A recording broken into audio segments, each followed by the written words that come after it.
The DOJ has now ended China initiative, seeing one of its most high-profile sentences yet. A former Harvard scientist is headed for house arrest. That's after 6 felony counts for hiding his ties to a Chinese university. He worked with the institute through Beijing's infamous 1,000 Talents program, later admitting aspirations for a Nobel Prize. What do you think of the case? Let us know below and subscribe if you haven't already. This program is brought to you by Preserve Gold, the #1 precious metals IRA provider. Call 855-962-3322.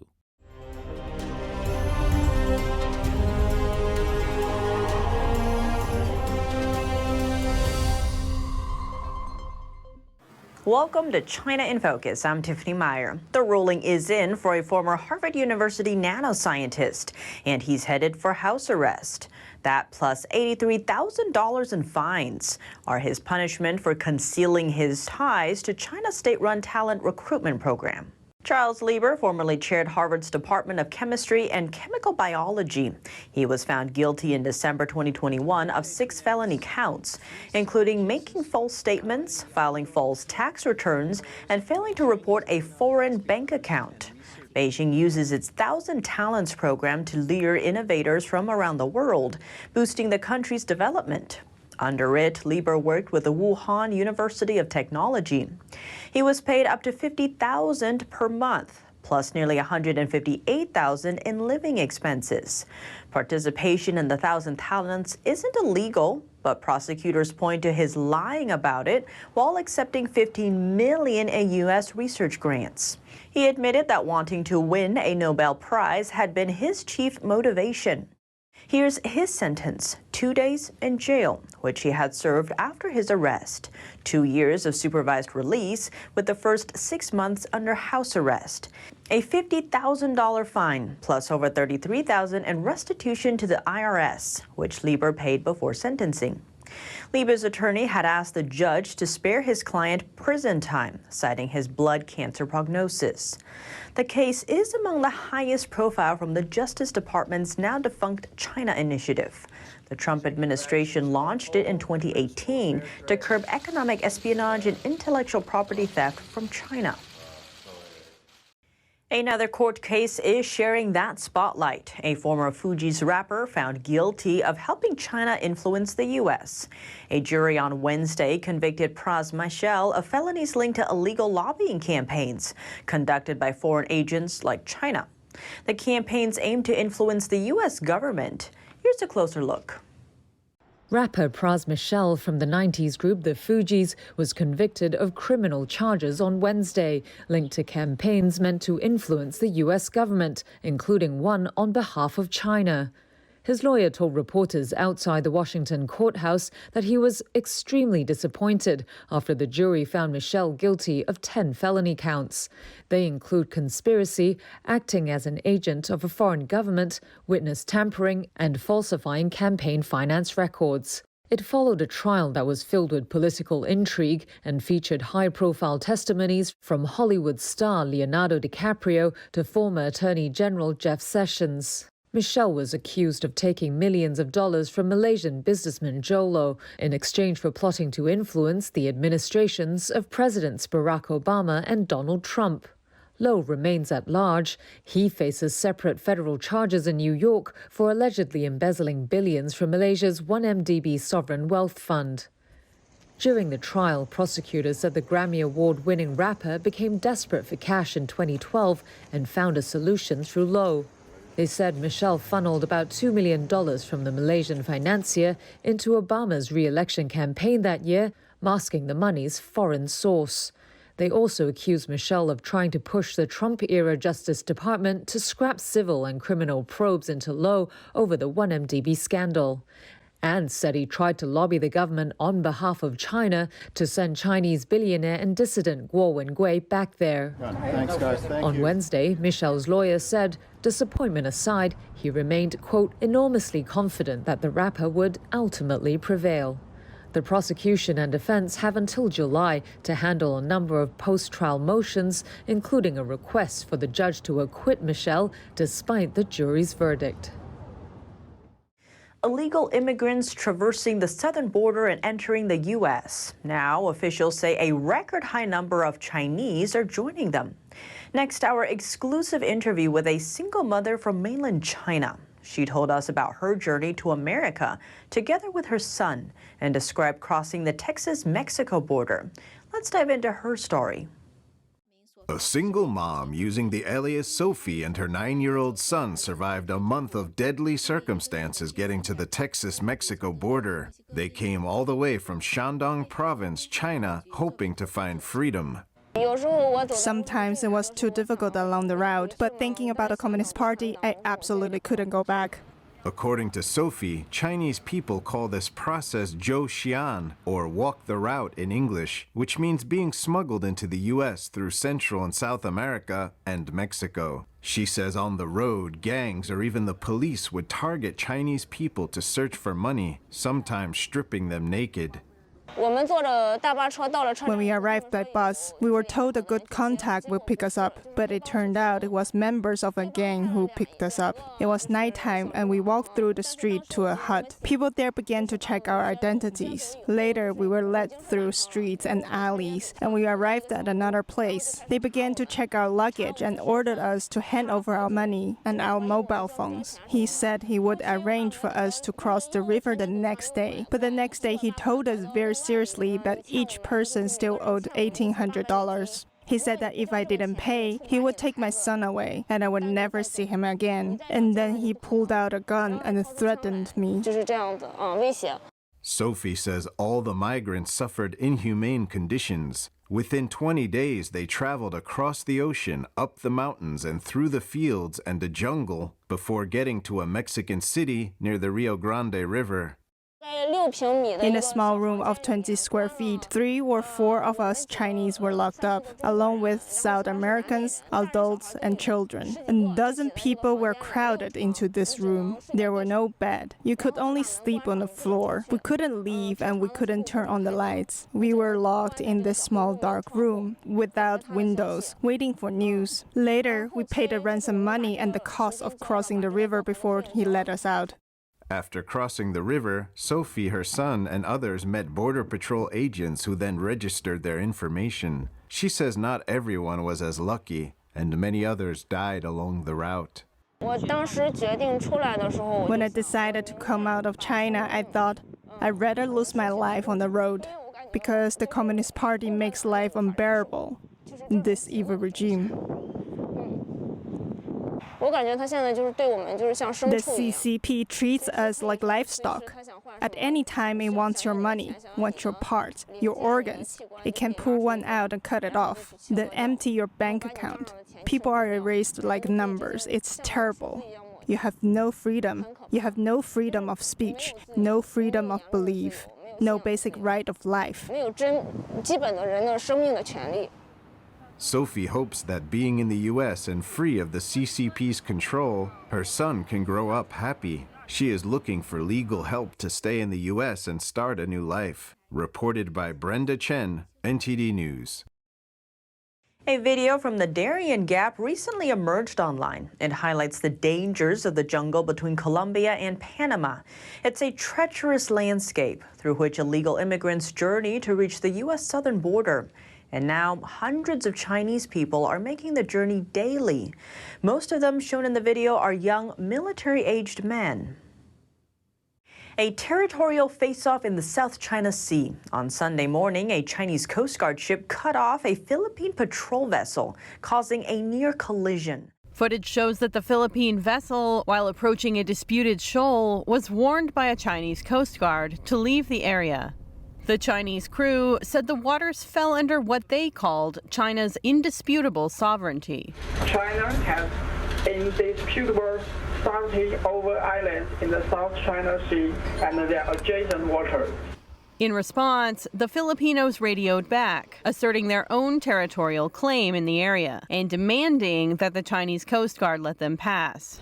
In accordance with international and Philippine national laws, we are proceeding according to our planned route. Request to stay clear from our passage in accordance with the collision regulations. Over. After a few exchanges, the Chinese Coast Guard ship warned of an unspecified counteraction. As the vessel moved closer to the shoal, the Chinese ship suddenly crossed its bow, blocking the planned route.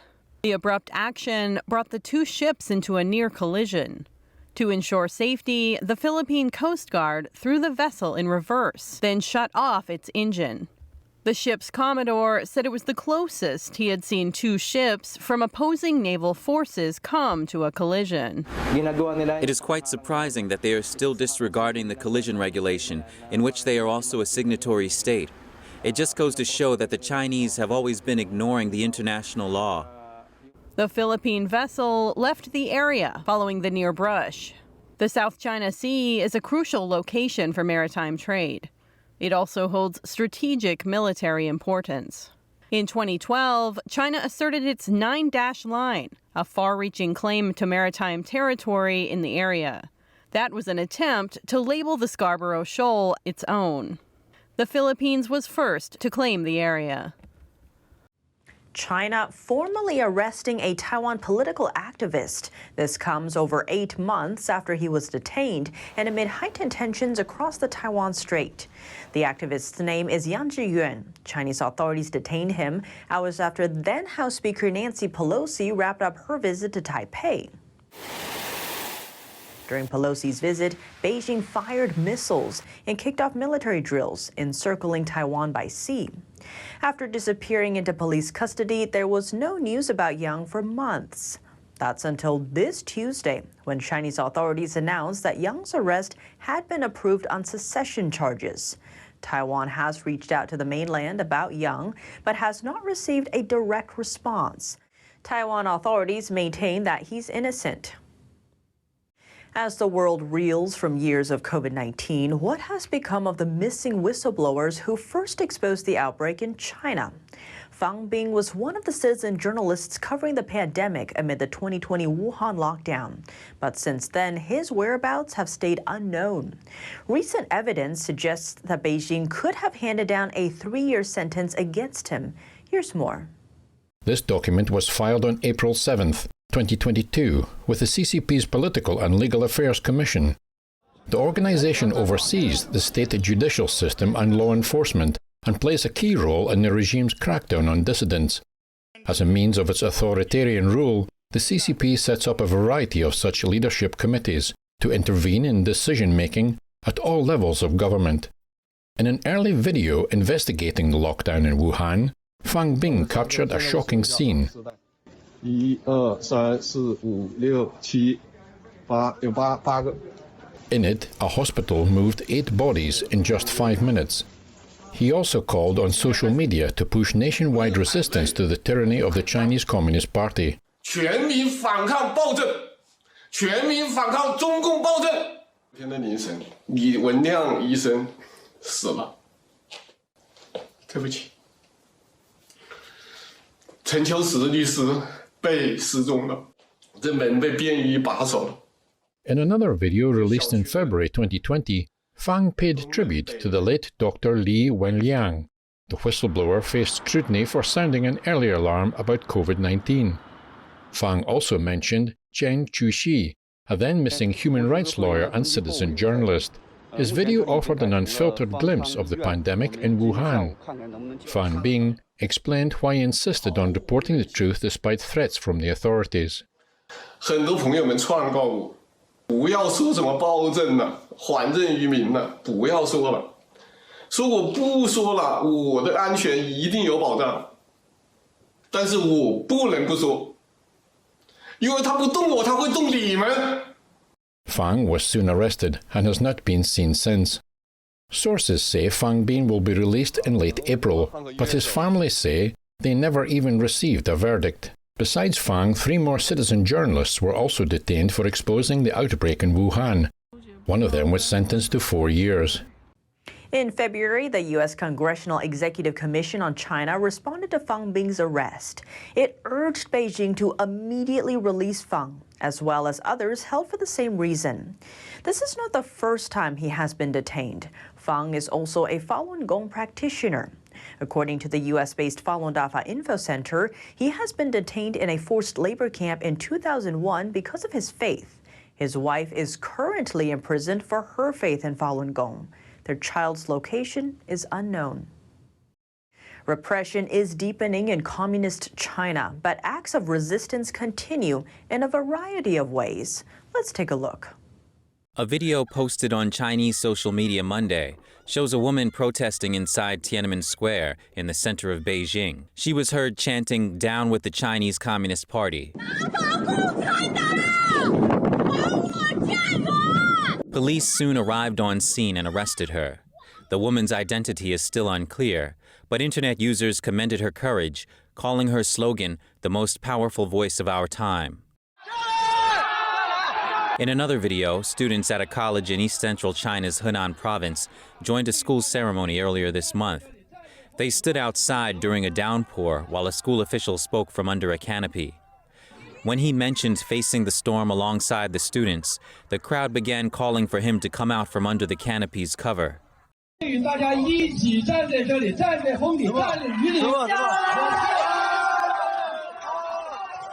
The speaker continued, but was again cut off.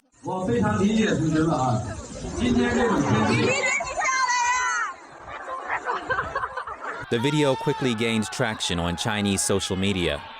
Artificial intelligence will pose new risks to the Chinese Communist Party. That's the word from experts about the recent wave of generative AI. To use it, simply type in a prompt, and the AI programs generate text, images, or video. So what's the problem? Here's a closer look. The CCP has created the world's most restrictive censorship regime, so it matters a lot to Beijing what information the AI generates.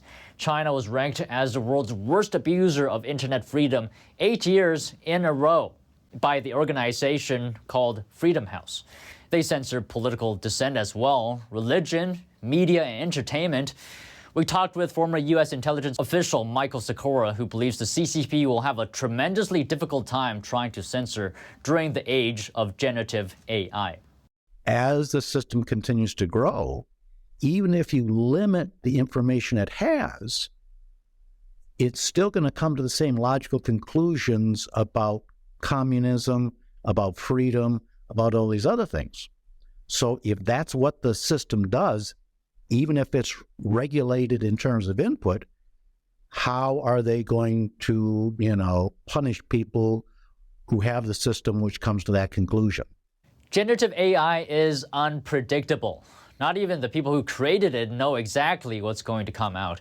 But the CCP is aggressively tackling this problem. It's the first country to put out comprehensive regulations on generative AI, currently still in draft form and open to comment. It says the content that AI generates must reflect, quote, socialist core values, that it must not subvert state power or overturn the socialist system or incite separatism. These are the first rules in the draft. Also, the CCP says the organizations that provide these AI services must submit security assessments to the government. And if anything goes wrong, these organizations will bear responsibility for the content that comes out. If any content is found to be illegal, penalties may be imposed in accordance with the law. But intelligence official Michael Sikora says this won't be easy. Punishing people in terms of what they put into it, how they use it, is going to be more and more difficult as the system continues to evolve and come up with conclusions and indications and solutions that doesn't line up with Chinese policies. The CCP says it's still gathering comments from the public and will finalize the rules after that. The date the rules will be implemented has not been announced yet. That's all for today's China in Focus on YouTube. We're now sharing a shortened version of our program here after being demonetized for 2 years. Here's what to look out for in our second half. A look at nuclear threats in Asia. To deter nuclear communist-controlled North Korea from exercising its warheads, the U.S. is set to send nuclear submarines to South Korea. That's the announcement this week from the White House. Rick Fisher, a senior fellow on Asian military affairs at the International Assessment and Strategy Center, breaks down China's role in North Korea's rising nuclear arms and how the U.S. is facing off against it. The full episode is available on our partner platform, Epoch TV. To sign up, click the link down below. Thanks for watching China in Focus. I'm Tiffany Meyer. See you tomorrow. a performance that truly matters. For each and every one of us.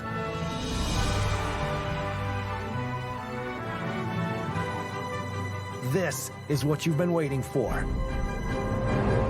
See it at least once in your lifetime. Get tickets now at shenyun.com.